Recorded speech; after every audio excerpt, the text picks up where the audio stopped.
Shalom bien-aimés dans le Seigneur Jésus-Christ. Que Dieu soit glorifié, que Dieu soit béni. Encore une fois, parce que nous sommes ensemble et que son nom soit exalté. Nous parlons toujours sur les actions de grâce. Alors, qui sont les personnes qui rendent des actions de grâce à Dieu? En premier lieu, nous avons dit la nature entière, avec tout ce qu'elle contient, rend des actions de grâce à Dieu. Les animaux, les bêtes sauvages, peu importe leur catégorie, rendent des actions de grâce à Dieu. Pourquoi? Parce que c'est lui leur créateur. Ensuite, nous avons vu que le Seigneur Jésus-Christ lui-même rend des actions de grâce à Dieu dans les Saintes Écritures. Les créatures célestes, les 4 êtres vivants, les 24 vieillards, les anges, les séraphins, les chérubins, et bien toute catégorie rend des actions de grâce à Dieu parce que c'est lui qui est à l'origine de toute forme de vie. La Bible dit au commencement, Dieu. Donc avant que le commencement ne soit, quand le commencement a été, le commencement a trouvé que Dieu était déjà là. Et même quand la terre était une masse informe et vide, l'Esprit de l'Éternel se mouvait sur les eaux.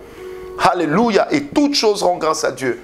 Alors, la troisième catégorie des personnes qui rendent des actions de grâce à Dieu dans les Saintes Écritures, ce sont les apôtres. Les apôtres en ont fait une habitude. Je répète, les apôtres en ont fait une habitude. Ils rendent grâce à Dieu parce que c'est devenu une habitude. Bien-aimé, il est de ces habitudes dans lesquelles il faut apprendre à grandir. N'ayez pas seulement l'habitude de critiquer, n'ayez pas seulement l'habitude de médire, n'ayez pas seulement l'habitude d'observer ce qui se passe chez les autres. Mais apprenez aussi à rendre des actions de grâce à Dieu parce que les apôtres en avaient fait une habitude. Vous savez, l'apôtre Paul par exemple en avait fait un mode de vie. Paul rendait grâce au Seigneur pour tout. Il est dans les tourments, il rend grâce à Dieu. Il est dans le bonheur, il rend grâce à Dieu. C'est pourquoi il va jusqu'à dire aux Thessaloniciens, je vous recommande, soyez toujours joyeux. Il ne dit pas les circonstances dans lesquelles nous devons être joyeux, mais il dit simplement que nous devons toujours être joyeux. Parce que celui qui est joyeux, il est en train d'exprimer une confiance en Dieu pour un avenir radieux, pour un avenir meilleur. Parce qu'effectivement, en Dieu, il y a un avenir meilleur que l'Éternel nous donnera. C'est pourquoi, bien-aimés, soyez toujours joyeux. L'apôtre Paul nous le dit. Il dit en toutes circonstances, rendez des actions de grâce à Dieu. 1 Corinthiens 1, verset 4. J'aimerais que nous puissions lire ensemble. 1 Corinthiens 1, verset 4. Faisant la méditation de ce matin, je rends à mon Dieu des continuelles actions de grâce à votre sujet. Pour la grâce qui vous a été accordée. 2 fois, il reprend mon grâce. Il dit, moi-même, je rends grâce à Dieu pour la grâce qui vous a accordée. Donc, l'apôtre Paul veut simplement dire aux Corinthiens, je réalise combien l'amour de Dieu est grand envers vous. Parce que les actions de grâce, c'est également une réponse à l'amour de Dieu.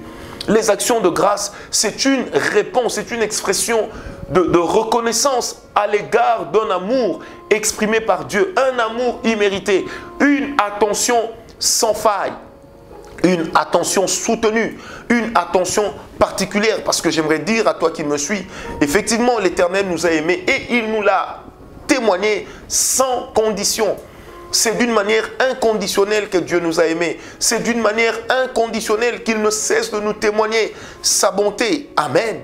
L'apôtre Paul dit encore ceci dans Romains 7, verset 25, il dit « Grâce soit rendue à Dieu par Jésus-Christ notre Seigneur. » Grâce soit rendue à Dieu par Jésus-Christ notre Seigneur. Alléluia.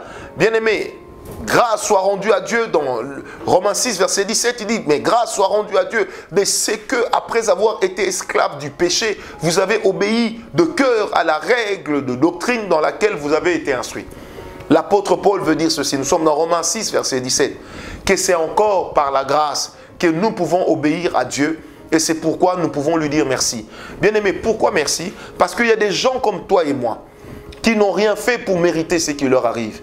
Il y a des gens comme toi et moi qui sont là, en train d'expérimenter un bonheur qui ne dit pas son nom. Parce que, bien-aimé, il y a des gens comme toi et moi à qui Dieu a simplement témoigné de sa faveur ce matin. Alors, les apôtres en étaient conscients, particulièrement Paul. C'est pourquoi il rend grâce à Dieu. Pierre a l'habitude de rendre grâce à Dieu. Corneille même a rendu grâce à Dieu. Et toi, qu'attends-tu? Rends grâce au Seigneur parce que nos maîtres, si je peux les appeler ainsi, nos disciples, ont rendu des actions de grâce à Dieu et ils sied aussi que nous, de notre côté, nous puissions apprendre à rendre des actions de grâce à Dieu. Amen.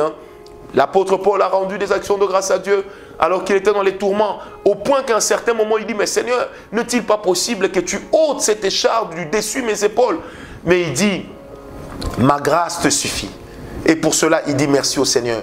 L'écharpe n'est pas partie, mais l'esprit d'action de grâce est demeuré. Alors je prie Dieu ce matin que ton problème trouve une solution derrière les actions de grâce que tu élèves vers Dieu.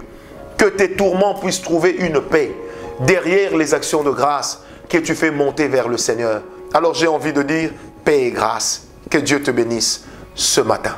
Amen.